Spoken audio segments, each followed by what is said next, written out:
আজকে আমরা চক্রবৃদ্ধি মূলধনের অঙ্ক করব। সাধারণত সরল মুনাফার অঙ্কগুলো আসে, কিন্তু চক্রবৃদ্ধির অঙ্ক একটু কম আসে, কিন্তু তারপরে এই টপিকটা আমরা যেহেতু একটু বড় তাই এটা শর্টকাটে করার চেষ্টা করব। দেখেন, বার্ষিক 20% মুনাফায় 500 টাকার 2 বছরের চক্রবৃদ্ধি মূলধন কত? তাইলে এই অঙ্কে আমরা কি করব? প্রথমে যেই মূলধন আছে সেটা লিখব 500, এর সাথে গুণ করব কত পার্সেন্ট আছে, 20%। এখন কথা হলো যে আমরা যত পার্সেন্ট আছে তার সাথে 100 যোগ করব। কি করব? যত পার্সেন্ট আছে তার সাথে 100% যোগ করব, তাহলে হলো আমার 120%। এবার আমরা একটু তাকায়া দেখব যে এইখানে কত বছর আছে, 2 বছর, অর্থাৎ যেই কয় বছর থাকবে আমরা এই পার্সেন্টেজটা ততবার গুণ করব। যদি এখানে 1 বছর থাকতো তাহলে একবারই থাকতো, যদি এখানে 2 বছর আছে তার মানে 2 বার গুণ করব, এই 2 বার 120%। আর যদি এখানে 3 বছর থাকতো তাহলে আমরা কয়বার গুণ করতাম? 3 বার গুণ করতাম। ওকে, এবার আমার অঙ্ক হিসাব করলে হবে এই 500 গুণ 120। আমরা জানি পার্সেন্টেজ মানে কি? 100 দ্বারা ভাগ। এই 100 গুণ 120, তার মানে পার্সেন্টেজ মানে 100 দ্বারা ভাগ। এবার আমরা কাটাকাটি করব, এই 2 শূন্য এই 2 শূন্য কাটা। এবার এই 2 শূন্য এই 2 শূন্য কাটা, তাইলে 5 গুণ 12 গুণ 12, এইটুক যদি আমরা হিসাব করি তাইলে আমার 720 হয়, 720 টাকা। তাহলে আমাদের অ্যান্সার কত? 720 টাকা। এবার আমরা এই ম্যাথটা সলভ করব। শতকরা 10 টাকা মুনাফায়, দেখেন শতকরা, এবার আর পার্সেন্টেজ দেয় নেই, বাংলায় বলে দিছে শতকরা। শতকরা মানে কি? পার্সেন্টেজ। তাহলে আমরা লিখতে পারি কয় পার্সেন্ট আছে? 10%। তাহলে আমরা জানি যত পার্সেন্ট থাকবে তার সাথে কত পার্সেন্ট যোগ করব? 100% যোগ করব, তার মানে আমার হলো 110%।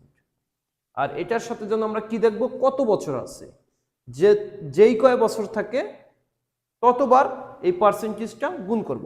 আছে 2 বছর, তার মানে 2 বার 110 গুণ করব। এবার আর কি আছে? একটা মান 1000, তাহলে এই 1000 লিখে দিলাম।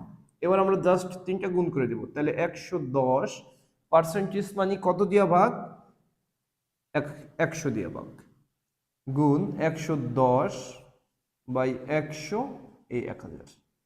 এবার দেখেন এই 2 শূন্য এই 2 শূন্য কাটা, এবার এই 2 শূন্য এই 2 শূন্য কাটা।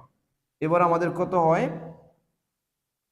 এবার যদি আমরা গুণ করি 11 গুণ 11 গুণ 10, তাইলে 11 গুণ করলে হয় 121, আর এই শূন্য, তাহলে কত টাকা? 1210 টাকা। আমাদের আনসার কত? 1210 টাকা। আমরা এই চক্রবৃদ্ধি মুনাফার অঙ্ক কত শর্টকাটে করে ফেললাম। আর এই অঙ্কগুলো খাতা কলমে করতে গেলে অনেক হিসাব নিকাশ পেঁচ আছে, তো আমরা খুব শর্টকাটে করে ফেলছি।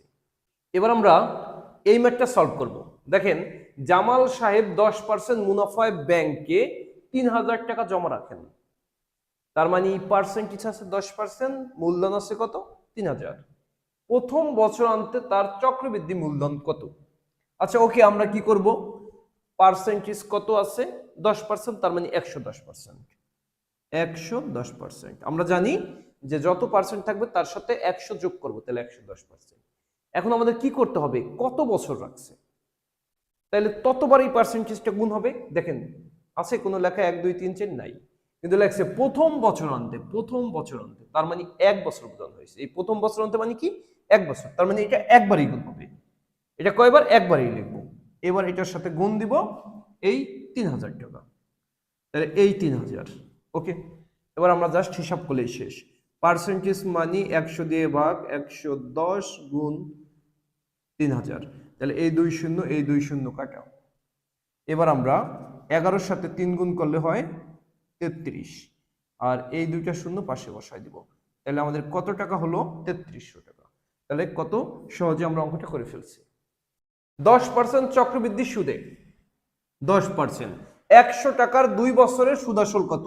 এখানে সুদাসল দ্বারা চক্রবৃদ্ধি মূলধন বোঝানো হয়েছে, তাইলে এখন চক্রবৃদ্ধি মূলধন মানে কি? 10%। এখন 10% থাকলে আমরা কি করব? দেখবো যে যত পার্সেন্ট আছে এই চক্রবৃদ্ধি মূলধনের অঙ্কে তার সাথে 100 যোগ করব, তাইলে হয় কত? 110, 110%।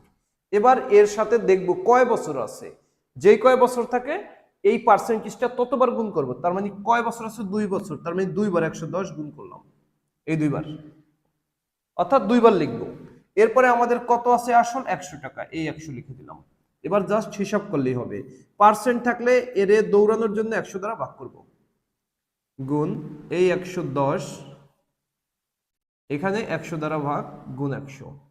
এখন এই 100 100 কাটা, এই শূন্য এই শূন্য এই শূন্য এই শূন্য, তাহলে 11 11 121, তার মানে কত টাকা? 121 টাকা আমাদের আনসার।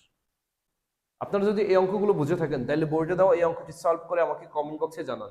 আর যদি আপনারা এমন নিত্য নতুন অঙ্ক পেতে চান তাহলে আমার চ্যানেলটি সাবস্ক্রাইব করে আমার পাশেই